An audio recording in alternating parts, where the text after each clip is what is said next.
Hello everyone, thank you for joining me for Body Work.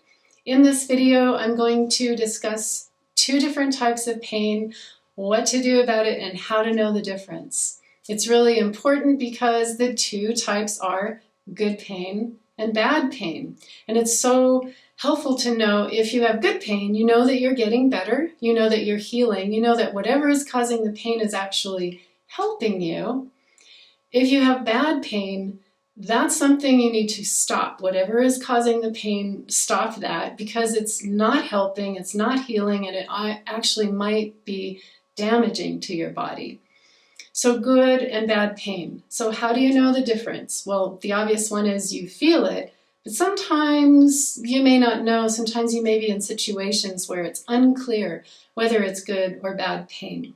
So I'll give you two really good examples of good and bad pain.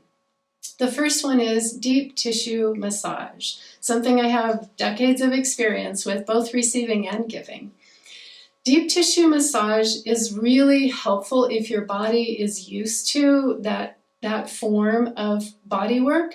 If you don't have any bad injuries in that area that are going to be protective, sensitive, or swollen.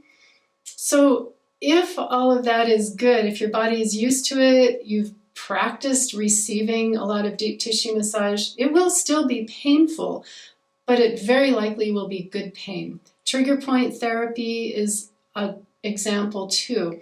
Good pain because your body, it may first resist a little bit, but as the pressure goes into that resisting area, then the body relaxes and lets go and lets go and lets go. You may still be sore afterwards, but usually that's because the area was holding so much tension and it was so tired that when it finally releases, then you feel the pain of the tiredness, the soreness, and the pre-release pain. So that's an example of good pain with deep tissue massage. Bad pain with deep tissue massage is not a good idea to do deep tissue massage. If somebody has not had very much experience receiving deep tissue, their body doesn't really know what to do with that pressure, doesn't know how to respond to it. So it very often just resists, just gets tighter, just gets more compressed and harder. And the body is kind of saying, why are you doing this to me? I am working so hard already. I am so tired already. And now you're pushing even harder right where it hurts? It's because those cells or those muscles have not yet realized that this is supposed to be helpful. This is supposed to help you to release and relax. So in that situation, it is bad pain because the body's not going to let go. The more you push and the more you try, it's just going to resist more, and it actually can cause bruising. It can cause damage to the tissues, and it can take days or sometimes weeks to get over something like that. So that's an example of good pain with deep tissue massage with a nice easy release, or bad pain with same thing, deep tissue massage where the body just wasn't appropriate to approach the body in that way at that time. So my second example of good pain and bad pain is exercise. With exercise, if you've been doing that exercise for a while and your body is used to it and you have no other injuries or physical conditions that are not good for you to do that, then it feels really good. Now you might have pain when you're exercising. You run and you get into that pain area, but it's good pain because your body knows what this is doing. You're increasing your muscle mass. You're increasing your respiration, oxygenation, circulation. Little capillaries on your body are growing even bigger and doing so much more wonderful work for all of you. So that is an example of good pain.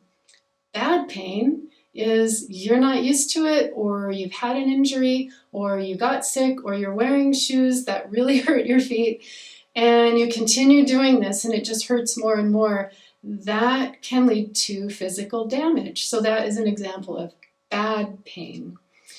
Especially if you have been ill The body's been trying to move out all the dead cells, all the bad stuff like the whatever it was, bacteria or virus that it's been breaking down and working so hard to get out of your body. And then you've also got, some cellular damage from being ill, from being sick. So your body's trying to rebuild all of that, as well as do all the normal things like respiration, digestion, maintenance of cells.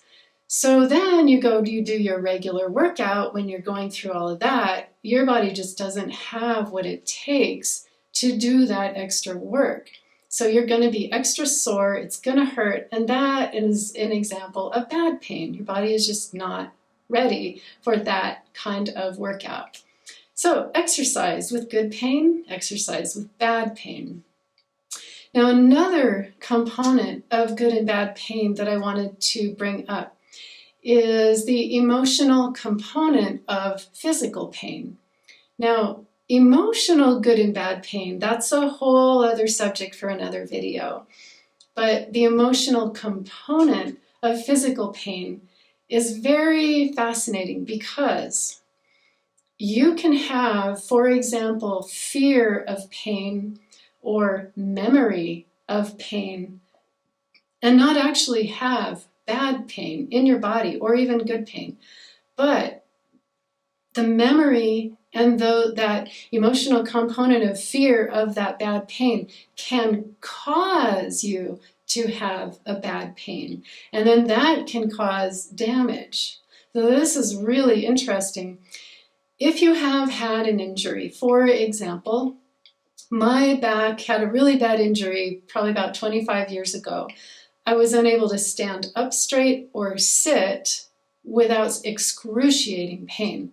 So my body learned that, you can't sit up, you can't stand up, or there's going to be excruciating pain.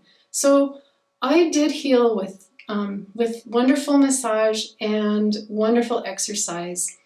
I healed, but the emotional component and the memory of that pain lasted in my back for years. So every time I went over to pick something up to use my back muscles, I had to stop immediately. It was nervous system. It was direct. Don't do that. And I didn't have any pain doing that. But it was that nervous system and the memory of the pain in the cells that stopped me from making certain movements or certain yoga positions, forward bends especially.